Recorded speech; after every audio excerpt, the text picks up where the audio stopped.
सभी श्रोताओं को मेरा नमस्कार। जैसा कि कहा जाता है कि व्यक्ति पैदा गरीब जरूर होता है, वह आपका दोष नहीं होता है, लेकिन गरीब होकर मर जाना ही सबसे बड़ा अभिशाप है। पैदा होने में तो आपका कोई वो नहीं है, वो प्रकृति के द्वारा सिद्धांत है, लेकिन गरीब होकर के मर जाना ये आपके ऊपर निर्भर करता है। आप अपने कर्मों के अनुसार यदि समाज में जुटे रहेंगे, ज्ञान को प्राप्त करेंगे और लड़ना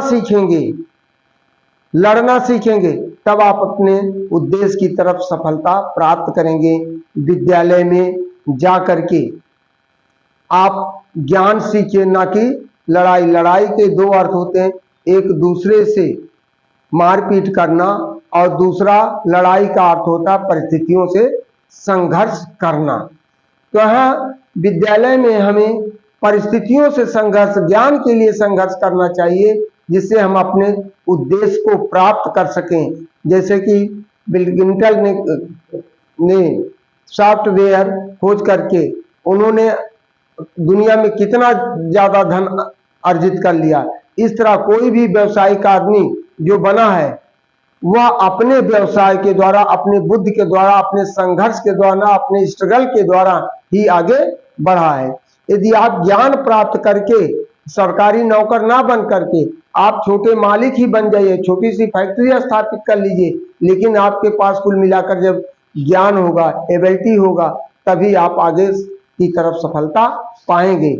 इसलिए आपको सफल होने के लिए आपको अध्ययन करना नितांत आवश्यक है। जब तक आपको हर दृष्टिकोण से आप ज्ञान नहीं प्राप्त करेंगे, तब तक आप अपने लक्ष्य को प्राप्त करने में असफल होंगे।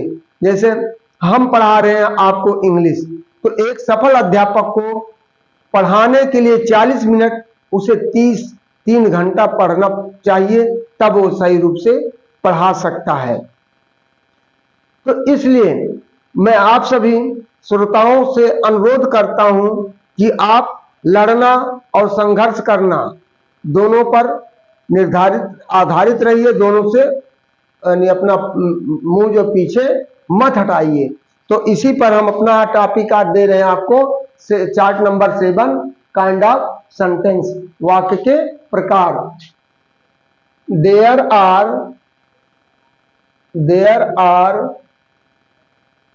मेन 5 काइंड ऑफ वाक्य निम्नलिखित 5 प्रकार के होते हैं। A assertive sentence, declarative sentence भी कहते हैं। B interrogative sentence,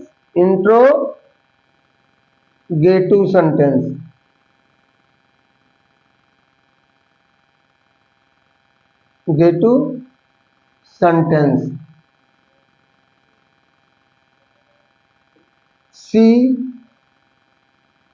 imperative sentence,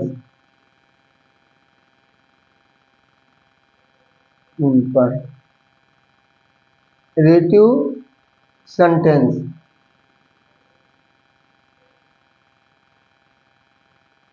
D exclamatory sentence,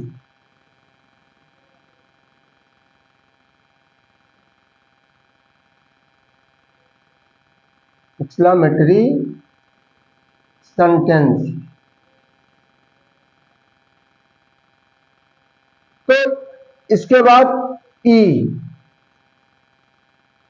optative sentence,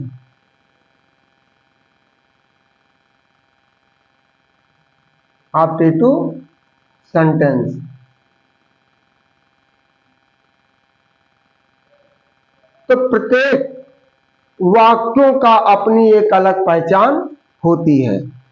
तो यहां हमने आपको एक्सक्लेमेटरी सेंटेंस, असर्टिव सेंटेंस बताया, इसके बाद डिक्लेरेटिव भी सेंटेंस है, जिसको स्टेटमेंट वाक्य भी कहा जा सकता है। तो इसको हम दो भागों में बांटते हैं, दो भागों में बांटते हैं।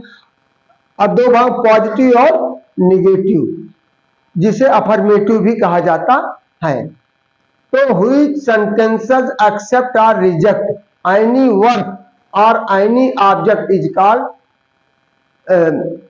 Assertive sentence. जैसे it is divide also two type, positive and negative. जैसे he is my best friend, he is not my best friend. I read in class 10th, I do not read in class 10th। Positive हो गया, दूसरा negative हो गया। फिर these are new books, these are new books positive हो गया, these are not new books या negative हो गया। तो निगेटिव, अफर्मेटिव और निगेटिव सेंटेंस में, असर्टिव सेंटेंस में इसके वाक्य के अंत में फुल स्टॉप आता है। तो इसके वाक्य के अंत में फुल स्टॉप आता है और इस तरह हर सेंटेंसों का अपना एक मार्क होता है, पहचान होती है, मार्क निशान लगे होते हैं। इसलिए कल हम आपको पूरा विस्तृत, नेक्स्ट वीडियो में हम आपको पूरा विस्तृत रूप से इसका डेफिनेशन और एग्जाम्पल सहित आपको देंगे। तब धन्यवाद। हम आपसे हमारा अनुरोध है कि आप ज्यादा से ज्यादा वीडियो को पूरे समय तक देखिए, तभी आपको पूरा समझ में आएगा। थैंक यू, धन्यवाद।